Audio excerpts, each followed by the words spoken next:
No, vratimo se sada na jedan drugi aspekt tih brodova. Ovo je replika onoga Skudeleva 2, onoga 30 metara kojeg smo vidjeli malo prije. Njegova replika, dakle kada su ljudi iz muzeja vikinških brodova u Danskoj izrađivali tu repliku, oni su zapravo doznali jako puno o samom procesu izgradnje tih brodova i poprilično podataka što je sve bilo potrebno i koliko je vremena trebalo da se takav brod izgradi. Za jedan brod od 30 metara kažu da je trebalo 14 hrastova 1 metra debljine. Dakle, to su stoljetni hrastovi i jedan čitav šumarak takvih debala, stabala, a pogotovo za kobilicu ste morali imati hrast više manje od jednog komada, dakle, jedno ravno stavno. Dakle, nije bilo lako naći na to. E sad, bilo je potrebno isto tako nekih 40.000 radnih sati da se to izgradi, što onda kad se preračuna u jedan tipični srednjovjekovni radni dan, koji traje nekih 12 sati, i bez posebnih pauza, kao što to mi uživamo danas, bilo je potreban onaj glavni graditelj broda i još 10 ljudi uz njega cijelu godinu da gradi samo jedan ovakav brod. To nam govori o tome koliko su oni zapravo bili komplicirani i skupi za izradu i nije mogao svatko si tako nešto priuštiti. A uz to još dolazi popretni materijal kao što je užad, bilo od konjskih griva ili pak nekakvih biljnih vlakana, poput lana ili konoplje. Toliko o samim brodovima. Sad smo ih vidjeli kako su izgledali, vidjeli smo osobito ove ratne. Sada bih se osvrnuo na jedan drugi dio, a to su zapisi koje imamo o vikinškim pomorskim bitkama. Dakle, pomorskim bitkama vikinškog doba, gdje vidimo kako su ti brodovi upotrebljavani u ratne svrhe. Imamo naravno mali problem, a to je da nam pisan izvor koji poneviše oslikava te bitke dolazi iz kasnijega vremena. To nisu izvori iz toga doba, jer iz vikinškog doba i same Skandinavije nema sačuvanih pisanih izvora, većih od zapisa runama na kamenu, gdje nema više od par desetak ili par stotina znakova. Ovo što ću vam sada prezentirati i citate iz izvora dolazi iz jednog dijela koje se zove Hemijska igla, odnosno Krug svijeta, a to je jedna zbirka saga o norveškim kraljevima, povijest norveških kraljeva, koju se stavio islandski pisac i učenjak Snorri Sturluson, koji je živio u 13. stoljeću. On je bio otprilike suvremenik splitskog Tome Arhiđakona. Znate za njega. Snorri je bio nešto stariji, 20 godina stariji od Tome, ali to je otprilike to vrijeme. I Snorri spominje i dobro oslikava nekoliko bitaka, ovdje bih vam prezentirao 3. Prva se dogodila 1000. godine, to je slavna bitka kod Svolda ili Svoldra, a Svold je jedan otok za kojeg ne znam gdje bio. Ali, znamo da je bio negdje na Baltiku. Pretpostavlja se ili ovdje uz današnju sjevernu Njemačku obalu ili možda ovdje oko Bornholma, negdje na ovom području, moguće da je tu jedno manje otočić uz obalu. U svakom slučaju, to je bitka koja se dogodila kod toga otoka, između s jedne strane tadašnjeg norveškog kralja Olava Tryggvasona i s druge strane jedne veće flote i šarolike ekipe danskog kralja i njegovih ratnika, švedskog kralja tadašnjega i jednog norveškog lokalnog vođe, odnosno jarla, koji je bio zapravo vazal ovoga švedskoga i sudjelovao je u bici nasuprot tome kralja. Olav Tryggvason je pak, kralj tada je vladao friško svega nekih 5 godina i on je odlučio širiti kršćanstvo po Norveškoj. Kao što ćemo vidjeti ovdje, nije se u tome dobro proveo, treba će još malo da se kršćanstvo tamo uhvati. U svakom slučaju, Olav je plovio sa svojom flotom, neko kaže da imao 10-ak brodova, prema nekim drugim izvorima imao ih možda čak 70-ak, ova druga flota je bila naravno nešto veća. On je tu plovio, nije sam spremao tu bitku, ali je doznao da su se na tom otoku u jednoj uvali usidrili upravo ovi ovdje. I on je naredio svojima da nastavio veslati dalje, dio flote mu već pobjegao predaleko naprijed, spasio se. Međutim, ovoj floti koja je ostala uz njega, naredio da nastave veslati dalje prema ovoj neprijateljskoj floti, bez obzira što su imali manju brojnost svoje vojske, i da nitko ne pomišlja na bijeg. I onda spustili su jarbole, veslali su prema njima, kada su došli na određeno područje, približili se ovoj koalicijskoj floti, stavili su brodove jednog uz drugoga i povezali ih međusobno špagama. To je bila klasična tehnika, klasična metoda kako su se borili na brodovima. Povezali ih bočno jednog uz drugog, vezali špagama i time dobili jednu veliku platformu za borbu. Jer dobar dio ovih brodova imao je i palube gore punom duljinom, tako da su se mogli normalno boriti po njima. Stavili su se tako, naravno da je kralj bio u sredini na svome brodu koji je uvijek bio isturen. Njegov brod se zvao Duga zmija, to bi bio ovaj ovdje sa ukrašenom glavom u obliku zmije. Ovo je na slici Håkona Grediusa, jednog poznatog norveškog slikara još iz 19. stoljeća koja prikazuje bitku. S jedne strane je bila kratka zmija, jedna glazala, s druge strane ždral i onda čitav niz brodova na obje strane. Tako su se postavili i njihovi suparnici. I kaže Snorri, ljudi na pramčanoj nadgradnji Duge zmije, kratke zmije i ždralova, zavitlali su sidra i kuke prema brodu kralja Svena, to je danski kralj Sven Raškobradi, te su ih napali odozgo, što vidimo lijepo dočarano ovdje, jer su njihovi brodovi bili vjerojatno nešto viši na pramčanoj strani.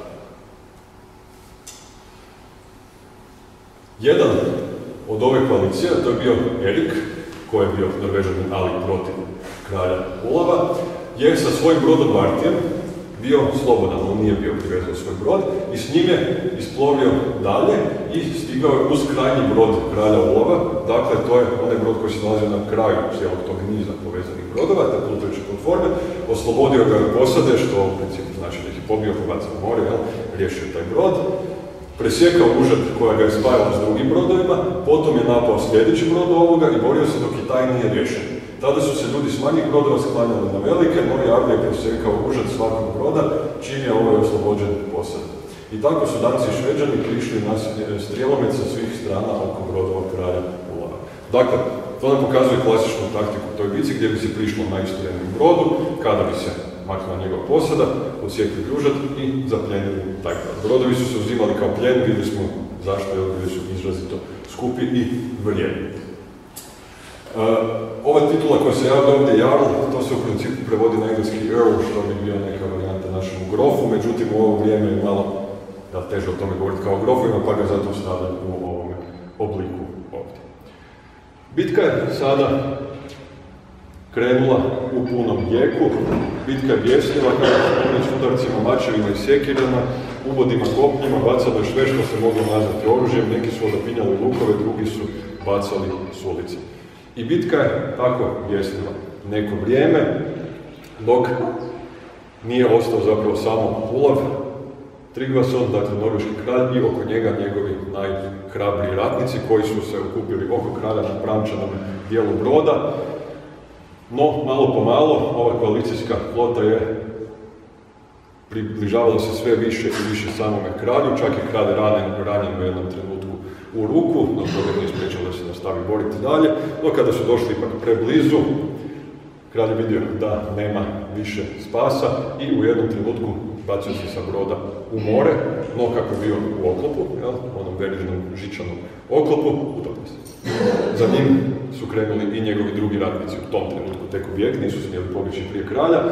Postoji legenda koja se proširila Skandinavijom u to vrijeme da je navodno on pod morem skinuo oklop, ali ne znam jeste li kad probali skidati oklop kad plivate pod morem, nije to tako jednostavno i za njega se kasnije nije čulo, tako da najvjerojatnije poginuo ovdje. I nakon toga uspostavljena je ponovo dansko-švedska vlast u dobrom dijelu Norveške. Tako će potrajati sljedećih 15 godina, upravo do sljedeće bitke.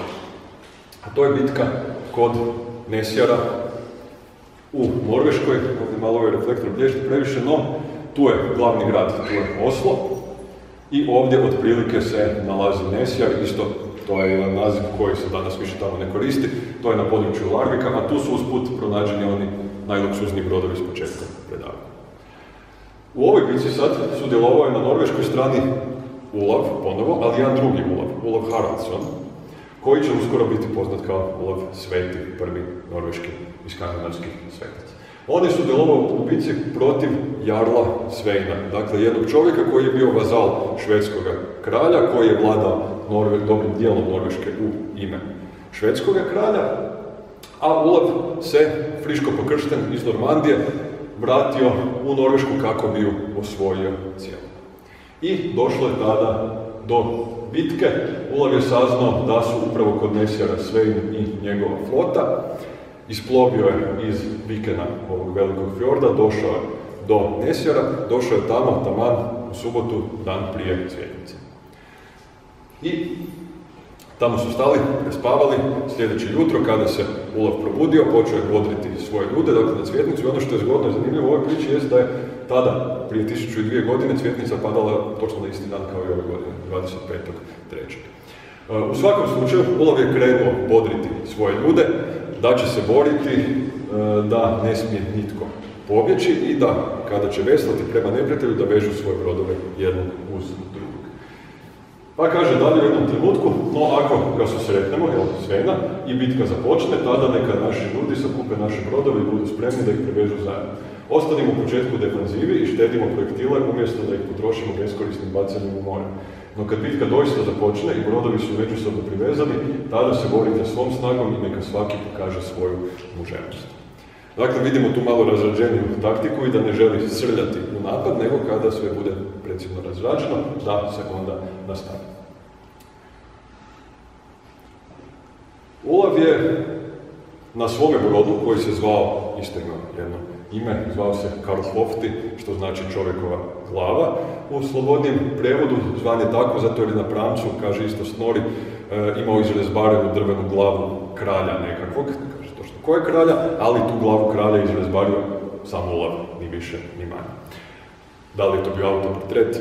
No, o tom potom. Prema tome se taj brod tako zvao, a nad njemu je Olav imao navodno 120 ljudi. Dakle, sad zamislimo ponovo jedan brod od parem 35 metara, neki od onih koji smo vidjeli malo. Sve skupa u svojoj floti Olav je imao 20-ak brodova i jedno 2000 ljudi. Te brojke uvijek treba uzeti s rezervom, što nam srednjovjekovni izvori donose, međutim, jest riječ bila o jednoj popriličnoj floti. E sad, s druge strane, Svein je naravno imao, kako hoće to biti, neprijatelj uvijek ima više, imao je 45 brodova i jedno 3000 ljudi. No, Olav je, nakon što je bodrio svoje ljude i razradio taktiku, dao da se održi misa za njega, jer, kao što rekao, bio je kršćanski već vladar, dakle ne viking u onom smislu s početka samog predavanja. Nakon toga je dao oglasiti trublje i da se krene u napad. Sada su Sveinovi ljudi, kada su vidjeli kraljevu flotu, počeli i oni međusobno privezivati svoje brodove, podizati zastave i pripremati se za bitku. Susreli su se u jednom trenutku, kralj Olav je pristao svojim brodom uz Jarlov i bitka je počela.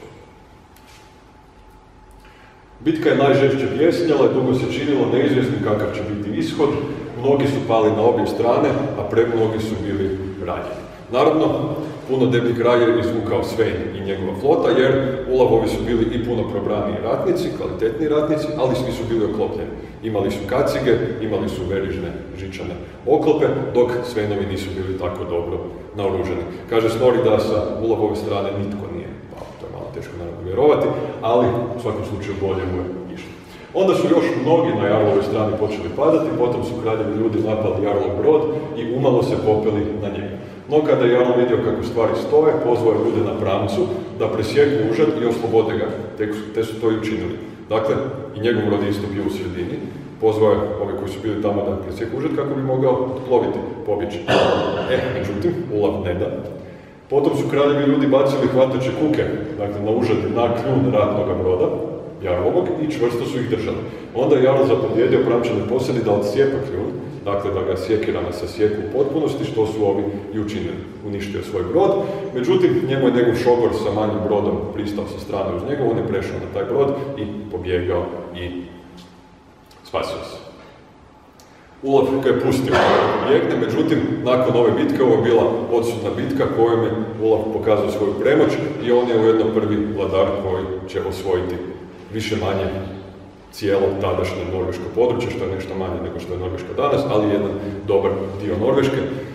Uvešće kršćanstvo koje će od tada i trajno biti prisutno u Norveškoj i onda se međutim neće dobro provesti 1030. kada će poginuti u jednoj bitci od strane danskog kralja.